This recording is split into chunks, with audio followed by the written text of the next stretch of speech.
Olá pessoas, tudo bem com vocês? Eu sou Rodrigo Seixas, jornalista analista de futebol. Hoje eu vou falar sobre o derby que aconteceu ontem, né? Palmeiras e Corinthians. Palmeiras acabou vencendo por 2-0. Eu até fui pro Allianz Parque, a ideia era gravar de lá, mas eu tentei, o som ficou meio ruim. Alô, alô, Palmeiras,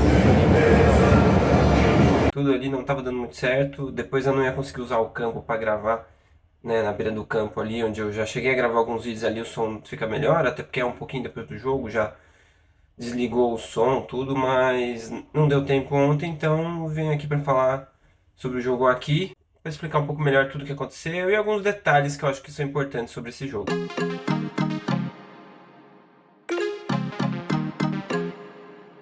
Para começar, vamos falar sobre como foi o jogo.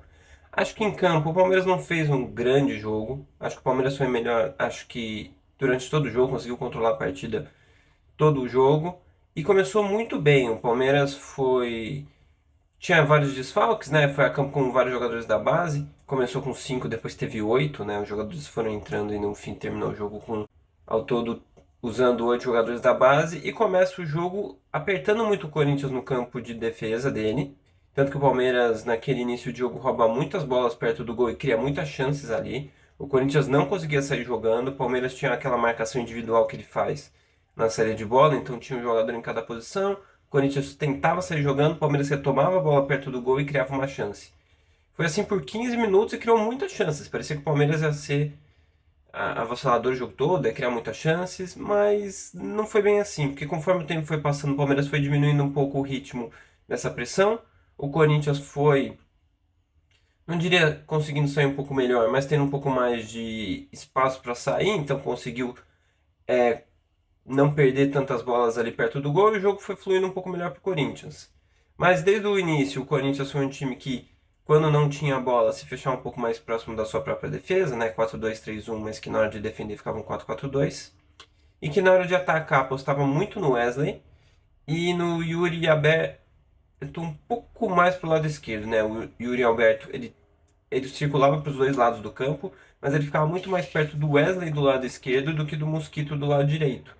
Então, ali do lado esquerdo, tanto que o Wesley recebeu muitas bolas durante o jogo todo e tentou 25 duelos, né? O jogador em campo que mais tentou duelos foi esse jogador do Corinthians e ele ganhou a boa parte deles, né? Ele ganhou 18 deles, ele ganhou bastante vezes ali do Marcos Rocha, ele foi muito bem em cima do lateral do Palmeiras, que acho que foi da defesa palmeirense quem mais sofreu no jogo, né? Porque o Yuri caía pro lado dele, o Wesley caía pro lado dele, mas ele teve uma vantagem que o Vitor jogando ali para aquele lado, né? O Vitor Reis, 18 anos, começando como profissional no Palmeiras só no segundo jogo. Foi muito bem ali, ele ganhou muitos duelos do Yuri, ele foi muito seguro por ali. Do outro lado, você tem o Naves que também foi muito bem. Acho que a dupla ali de jovens foi muito boa.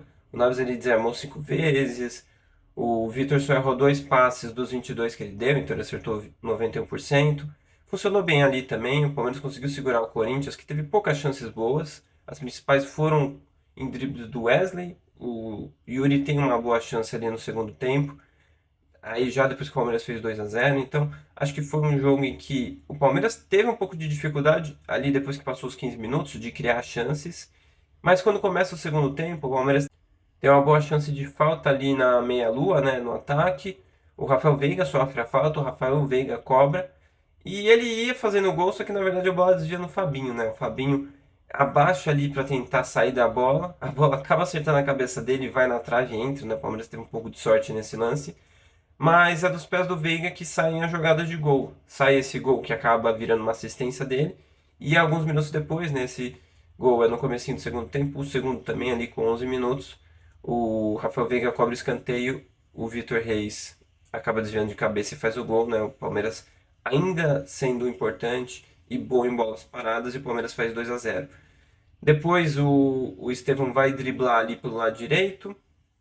Estevão que foi muito acionado no jogo também, muito para esses duelos, ele ganhou alguns deles, não foi acho que a melhor de todas as partidas do Estevão, mas a jogada do gol é uma jogada do Estevão, do segundo gol, né? Uma jogada do Estevão que gera o escanteio, né? Então é um jogador que foi muito ativo, sempre fazendo os dribles dele, e um dos dribles dele gerou essa discussão, o Garro foi tirar satisfação com ele, daí o Veiga chega e empurra ele, e por essa agressão ele acaba sendo expulso, o Palmeiras termina o jogo com um jogador a menos, volta um pouco mais, se fecha um pouco mais. Isso tira um pouco a possibilidade do Palmeiras de poder pressionar mais e tentar um terceiro gol, que até teve chances, né? Teve uma outra chance ali de fazer um terceiro gol, mas daí nesse momento passa a ser o Corinthians, é o time que tem mais posse de bola, procura o gol. Só que o Corinthians não soube muito reagir a ter um jogador a mais. Teve algumas jogadas, tudo, mas não foi um Corinthians que tinha um bom norte dentro do jogo e sabia muito como furar essa defesa do Palmeiras. Então, apesar de criar algumas chances, não foi uma pressão sufocante. O Palmeiras não se sentiu super pressionado e não pareceu que o Corinthians ia conseguir buscar um empate, como aconteceu até no Campeonato Paulista, quando o Corinthians tinha até dois jogadores a menos, né? O cenário foi o oposto, quem tinha jogadores a menos era o Corinthians. E tudo bem, o Corinthians aquela vez contou mais com a sorte do que dessa vez. Agora foi o inverso, né? O Palmeiras teve um pouco mais de sorte. E daí naquela vez o Corinthians conseguiu um empate, dessa vez ele não conseguiu chegar nem muito perto.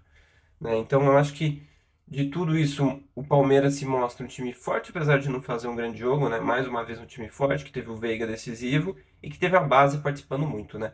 O Palmeiras começa o jogo com 5 jogadores da base, que é a dupla de defesa, o Vitor Reis com 18 e o Naves com 22, uma dupla muito jovem, para zagueiro principalmente. Aí no meio de campo tinha o Fabinho, aí depois você tinha o Menino, que é um pouco mais da outra geração de jovens, vai, ele foi, ficou um tempo e agora está sendo mais utilizado de novo.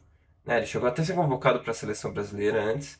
E para fechar, o último deles é talvez o melhor de todos, que é o Estevão, né? O Estevão mais uma vez se mostrando importante num jogo decisivo. Ele é um jogador que tem muito essa confiança, né? Apesar de ser muito jovem, mais uma vez driblando, tomando boas decisões, sendo um cara importante do jogo de novo. E é curioso que o Palmeiras, no caso do Estevão, eu acho que é um pouco diferente dos outros e eu vou explicar por quê. O Palmeiras, faz um tempo, passou a investir na base, né? Não é tanto a tradição do Palmeiras ter uma base tão forte, tanto que foi ganhar a Copinha há pouco tempo, agora já tem duas, mas o Palmeiras era um time que não tinha tanta tradição na base, diferente de outros times, como, sei lá, Flamengo e Santos, que tem talvez dois dos principais times da história de cada clube, com vários jogadores vindo da base. O Palmeiras não é tanto esse caso. Você vai lembrar de alguns mais antigos, né, como o próprio Marcos, ali nos anos 90, mas não é tanto assim. O Palmeiras normalmente contratava jogadores do interior ou de outros clubes para render no Palmeiras e virarem ídolos, os grandes jogadores. Mas desde a geração do Gabriel Jesus isso tem mudado e o Palmeiras tem tido não só os craques, como bons jogadores de compor o elenco, como acho que é o caso do, sei lá, o Menino.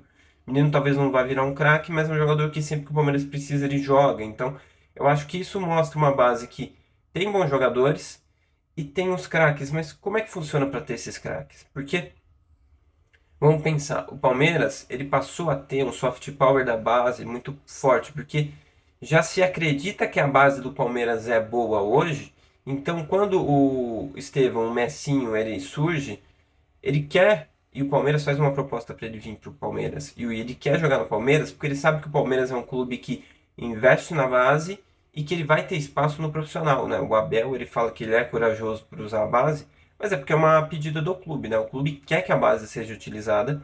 Já o Luxemburgo também já usou a base, que foi treinador antes do Abel, outros treinadores também, mas assim, desde essa nova geração, o Palmeiras quer usar a base, porque ele sabe que a base não só rende dentro de campo, como pode render dinheiro também na hora de vender os jogadores, né? Então o Palmeiras tem apostado na base com investimento para trazer esses bons jogadores jovens e tem apostado também em bons treinadores de base, em estrutura, em tudo, que cria esses jogadores médio bons e consegue atrair esses super craques para a base. Porque o Messi, quando ele vai jogar no Barcelona, ele não vai jogar no Barcelona porque ele vai ser lapidado lá e vai virar o principal jogador do mundo. Até é para ser lapidado lá, mas acho que se o Messi tivesse ficado na Argentina, ele também teria virado um dos principais jogadores do mundo, talvez com algumas características diferentes, talvez tivesse jogado um pouco menos.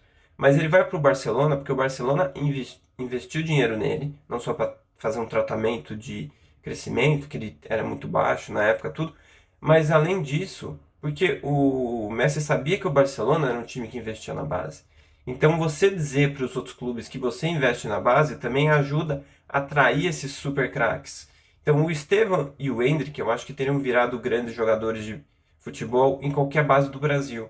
Mas o Palmeiras investiu neles e eles acreditaram que o Palmeiras ia ser um bom caminho para eles, porque o Palmeiras já tem esse imaginário agora de ser um clube que aposta na base. Então isso ajuda muito. O próprio Corinthians também tinha 5 jogadores que são da base jogando, né? O Corinthians tinha outros 5 jogadores e o Corinthians é um time que até tem uma tradição maior que o Palmeiras na base, né? O Palmeiras, tanto que o Corinthians tem mais copinhas que o Palmeiras e tudo. Então é um time que investe mais tempo na base, mas eu acho que hoje o Palmeiras usar mais a base tem muito mais a ver com estratégia do que o Corinthians. O Corinthians usando bastante a base nesse jogo tem muito mais a ver com uma montagem de elenco que não foi tão bem feita. Então o Corinthians precisou recorrer à base. Não que o Corinthians não tenha bons jogadores na base, tem. Mas eu acho que é muito mais uma escolha de falta de alternativas pelas contratações do que necessariamente uma estratégia de usar vários jogadores da base. Por mais que o Corinthians tenha bons jogadores e faz sentido usar eles, né? Mas é curioso que você tenha Palmeiras hoje nessa fase, né? O Abel fala que o Palmeiras não tem dinheiro de contratar um zagueiro para ser reserva na base, reserva do time, né? E que ele precisa usar a base, mas é porque a base também é boa. E o Palmeiras tem o Vitor Castanheira, né, que é um dos auxiliares do Abel, muito próximo com a base para poder ajudar a fazer essa subida dos jogadores e também para explicar para o Abel como é cada jogador da base ali. Então, tudo isso ajuda para o Palmeiras ter uma base forte e poder utilizar ela. O Palmeiras foi campeão do último campeonato porque tinha o Endrick, né? Ganhou o Campeonato Brasileiro porque tinha o Endrick. Então, é um Palmeiras que aposta na base, ganha dinheiro com ela, vendeu o Estevão, o Endrick, o Luiz Guilherme, todos eles por muito dinheiro, e consegue ser campeão também porque tem eles. Agora, pensando em tabela, o Palmeiras é o time que vai para o segundo lugar, está a 1 ponto do Flamengo. Vão ser 2 times que vão brigar pelo campeonato, mas acho que não vão ser só eles. Talvez no fim do campeonato sobre só os dois, mas eu acho que tem outros times que podem ainda chegar, né? Como o próprio Botafogo. O São Paulo não sei dizer ainda se vai ser um time que vai brigar. O Cruzeiro não sei se vai dar tempo de virar um time de outro patamar com jogadores que vão chegar. Não sei se o time vai ter todo esse potencial tão cedo, né? E daí acho que o Botafogo pode ser um outro time que pode brigar também, mas acho que é muito cedo pra gente escolher quem vão ser todos esses times, né? O Bahia não dá pra saber também se ele vai ter tanto fôlego.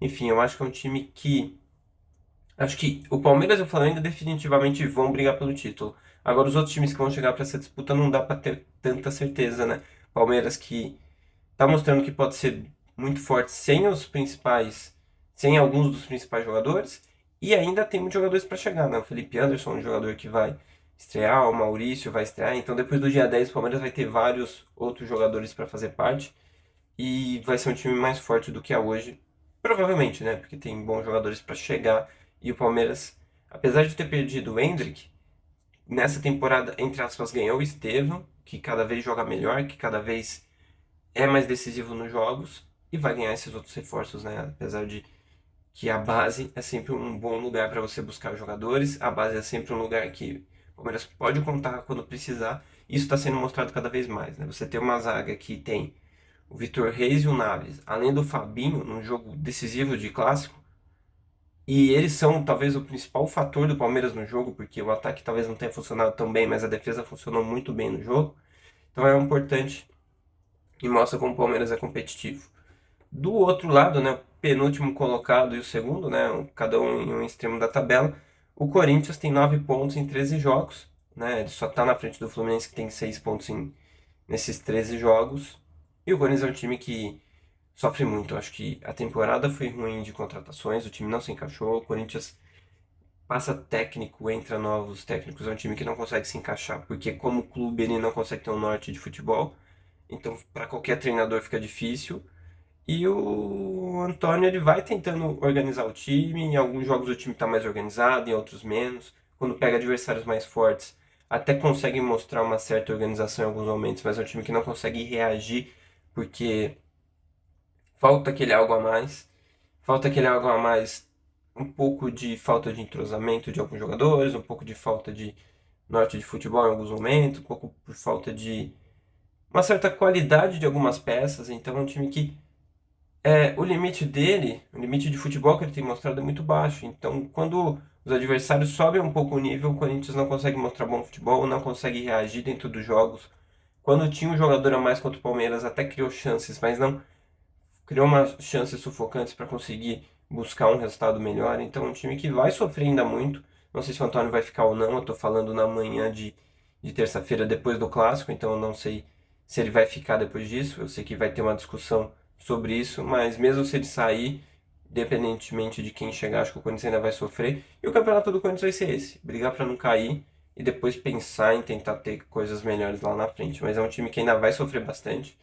Tem muitos problemas dentro e fora do campo, né? Toda a história de patrocinadores, torcida cobrando bastante o clube, né? Então é um clube que ainda vai sofrer nessa temporada e que, sei lá, se não cair, já vai ter tido alguma coisa para levar para a próxima temporada para tentar se reestruturar, porque eu acho que essa temporada não vai dar para fazer tantas coisas, apesar de ter alguns bons jogadores, apesar de ser um clube ainda de muita massa e torcida que consegue ou deveria conseguir em casa ter melhores resultados, nem em casa está conseguindo porque é um clube que não consegue se encontrar em campo e vai precisar fazer um esforço, precisar se concentrar para não cair e não pode se afobar, porque se afobar, começar a trocar muitos jogadores e técnicos durante o campeonato, pode seguir um caminho perigoso que o Santos seguiu na temporada passada e caiu, e o Corinthians espera não seguir e não cair nesse ano. Mas vai sofrer bastante, porque tem vários problemas em vários setores e vai precisar